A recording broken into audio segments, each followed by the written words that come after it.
आजमगढ़ जनपद में विभीषिका दिवस पर भाजपा कार्यालय पर आयोजित एक प्रेस वार्ता को संबोधित करते हुए भाजपा सांसद दिनेश लाल यादव निरहुआ ने कहा कि आजादी का अमृत महोत्सव कार्यक्रम के तहत आज यानी 14 अगस्त को विभाजन विभीषिका स्मृति दिवस मनाया जा रहा है। 14 अगस्त 1947 को देश के बंटवारे के दौरान विस्थापन का दर्द झेलने वाले लोगों की याद में ये दिन मनाया जाता है। विभाजन विभीषिका स्मृति दिवस पर भारतवासियों को श्रद्धा पूर्वक याद करने का अवसर है, जिसका जीवन देश के बंटवारे की बलि चढ़ गया। यह दिन उन लोगों के कष्ट और संघर्ष भी याद दिलाता है जिन्हें विस्थापन का दंश झेलने को मजबूर होना पड़ा। आइए हम देखते हैं क्या कुछ कहते हैं दिनेश लाल यादव, सांसद सदर निरहुआ। आज जो है 14 अगस्त, जिसको हमारे प्रधानमंत्री जी ने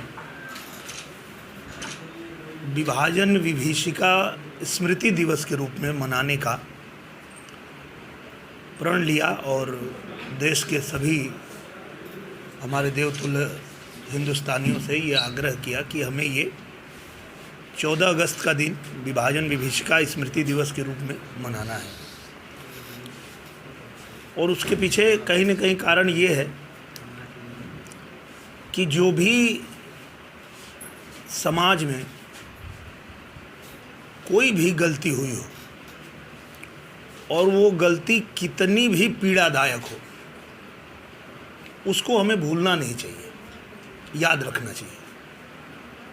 तो ही हम अपने आने वाली पीढ़ी को बता सकते हैं ये कि ऐसा क्या हुआ था जो दोबारा कभी नहीं हो। इसके लिए हमें प्रयत्न करना चाहिए कि दोबारा कभी हमारे समाज में, हमारे देश में इस तरह की स्थिति पैदा ना हो कि लाखों लोगों की जान चली गई, करोड़ों लोग बेघर हो गए। तो है तो बहुत दर्दनाक। और कुछ लोग तो ये भी कहते हैं कि भाई अगर कोई बहुत पीड़ादायक चीज़ है तो उसको बुरा सपना समझ के भूल जाइए। लेकिन मुझे लगता है कि उसको भूलने की आवश्यकता नहीं है, उसे याद रखने की आवश्यकता है। और जब कोई समाज अपना इतिहास याद रखता है तो ही वो भविष्य में वो गलती नहीं करता है। तो इसलिए आज का दिन जो है विभाजन विभीषिका दिवस के रूप में मनाया जा रहा है। और हम लोग जो है अभी यहाँ से मौन जुलूस निकालेंगे ताकि हमारे समाज में जो बच्चे हैं, जो बेटियां हैं, जो नागरिक हैं, वो एक दूसरे से जब चर्चा करेंगे कि आखिर ये क्या चल रहा है, ये क्या हो रहा है, तो उनको ढूंढने का, खोजने का मौका मिलेगा, अवसर मिलेगा कि आखिर ये जो चल रहा है 14 अगस्त के दिन विभाजन विभीषिका दिवस मनाया जा रहा है, इसके पीछे का इतिहास क्या है। तो इसका उद्देश्य यही है कि हम उस काले दिन को, जिस दिन भारत माँ के 2 टुकड़े हो गए, उस दिन को कभी नहीं भूलेंगे और अपने आने वाली पीढ़ी को भी उसके विषय में बताएंगे। यही इसका उद्देश्य है। हाँ, मेरे संज्ञान में भी ये बात आई। परिवार बहुत दुखी है, परिवार दुखी है और कोई भी परिवार दुखी होगा। जिस परिवार में एक बेटी की मौत हो जाए तो उस परिवार पे क्या बीतेगी हम सब समझ सकते हैं।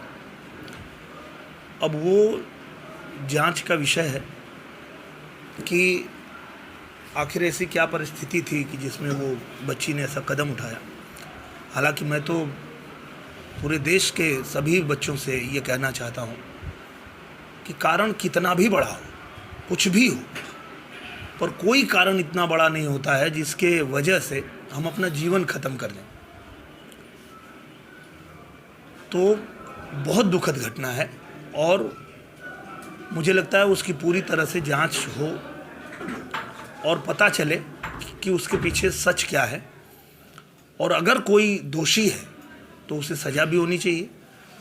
और अगर परिस्थिति ऐसी हो कि जिस परिस्थिति में बच्ची ने अपने मानसिक हालत को नहीं संभाल पाया, अगर ऐसे में हुआ हो तो वो भी लोगों को पता चलना चाहिए, परिवार को पता चलना चाहिए, समाज को पता चलना चाहिए, सभी लोगों को जानकारी होनी चाहिए कि आखिर क्या स्थिति थी।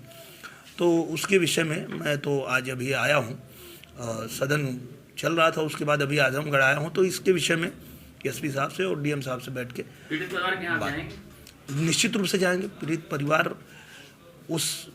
उनके दुख में शामिल होना ये तो सबसे ज़रूरी है। अच्छा, पीड़ित परिवार का सीधा आरोप था कि सरकार ने तो शासन की कार्यशैली पे ही कहीं कहीं सवालिया निशान खड़ा। कोई भी आरोप है परिवार का तो उस पर भी हम लोग काम करेंगे, और मुझे लगता है कि किसी को भी किसी भी प्रक्रिया के खिलाफ अगर शंका होती है तो उसके खिलाफ उसको जाने का है, प्रावधान है, और अगर परिवार को ऐसा कुछ लग रहा है तो उसके खिलाफ चैलेंज कर सकते हैं और चैलेंज करेंगे, और निश्चित रूप से जो भी सच है वो सामने आएगा। माननीय योगी जी से मैं कह रहा हूँ कि महाराज जी से मिले हैं तो अपना तकलीफ बताए होंगे, और उसके बाद भी अगर उनको संतुष्टि नहीं मिलेगी तो वो न्यायालय भी जा सकते हैं, और न्यायालय जाने के बाद न्याय मिलेगा निश्चित रूप से। अगर देखिए, न्यायालय इसीलिए होता है कि कोई एक प्रक्रिया चल रही है और उससे अगर हम संतुष्ट नहीं हैं तो हम उसके खिलाफ चैलेंज कर सकते हैं, और उसके बाद जो भी